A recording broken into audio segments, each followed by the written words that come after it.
for something so ordinary like that. But then it's just as strange to think that a famous writer idolized by the public, his photograph in shop windows, written about in all the papers, his books translated into foreign languages. To think that he should spend the whole day fishing and be delighted with himself if he catches a couple of chub. I thought famous people were proud and remote and looked down on the common crowd. I thought that with their fame and the glamour of their names, they were somehow getting their own back on rank and wealth and birth being always put first. But here they are, crying, fishing, playing cards, and losing their tempers just like anybody else.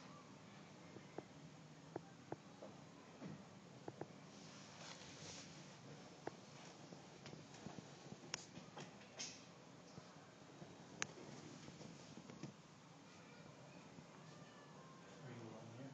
Yes.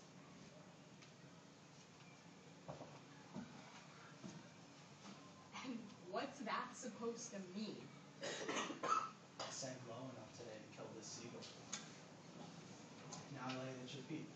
What has gotten into you?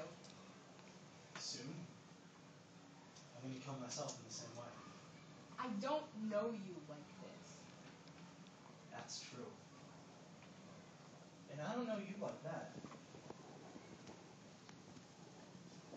You're not like you used to be.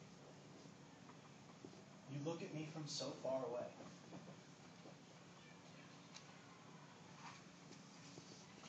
Well, you've become so cross lately, and you keep saying things somehow crosswise in symbols or something. I mean, look at this seagull, a symbol if I ever saw one, but of what? I'm sorry, I've no idea. I'm not clever enough to make it out. It's all since that night when my play was such a fiasco. Women can forgive anything but failure.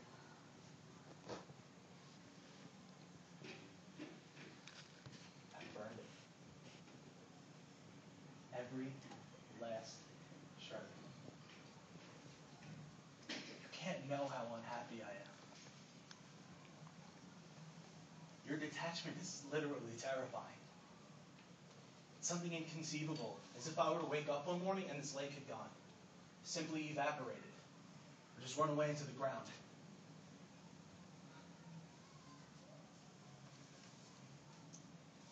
Not clever enough?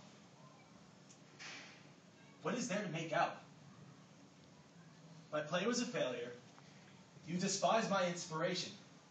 And now, you think I'm just another insignificant nobody. Just like...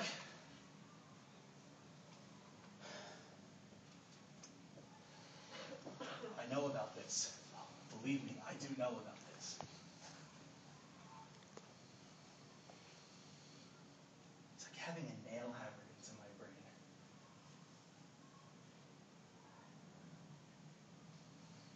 The hell of it. And my pride too.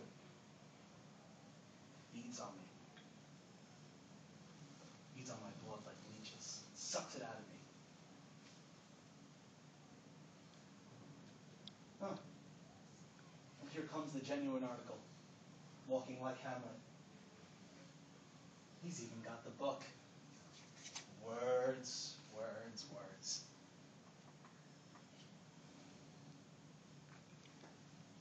The sun's rays have not yet looked upon him. But you're already smiling. Your glance melted in their warmth. Well, let me not stand between you and the sun.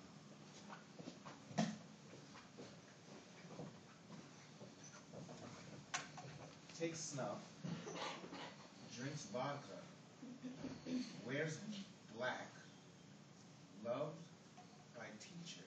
Good morning, Boris Alexievich. Oh, good morning. I gather we're leaving today owing to an unexpected turn of events. I don't suppose we'll meet again. Pity.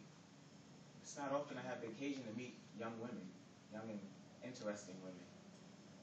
Now that I've forgotten and can't really remember what it's like to be 18 or 19, the young women in my books and stories don't quite ring true. I wish I could put myself in your place for an hour or so, just to know how you think and generally what kind of little creature this is. I'd like to put myself in your place, too. Why is that? just to know how it feels to be a celebrated writer. What is fame like? What does it feel like to be famous? What does it feel like? It feels like not being famous. Probably. I mean, I never really thought about it. But what about when you read about yourself in the newspapers? When they're nice about me, I like it. When they're nasty, I'm depressed for a day or two. Oh, how wonderful. You don't know how I envy you. How different is different people's lot in life. Some drag about their dull, dim lives, all much alike and equally miserable, while others, like you, the one in every million, are blessed with an interesting, brilliant life that means something. You're so lucky. Am I? Here you are talking about fame and fortune and some wonderful, brilliant life I'm supposed to be having, but I'm afraid that these sweet thoughts mean no more to me than sweet cakes, which I never eat. You're young, and you mean well. But you have such a magnificent life. I don't see what's so specially good about it. I have to be writing. Excuse me, I haven't the time. You've trod into my pet corn, you see. And I get all upset and irritable. Fine. Let's talk about my wonderful, brilliant life. Where should we begin? Well, you know how someone has an obsession with something? Say, a man who can think about nothing but the moon, day and night? Well, I have my own moon. Day and night, I'm driven by one constant thought. I must be writing. I must be writing. I've scarcely finished one story before, God knows why, I have to write another, then a third, and after the third, a fourth. On and on like a milk coach changing horses, and I can't do anything else. What's so wonderful and brilliant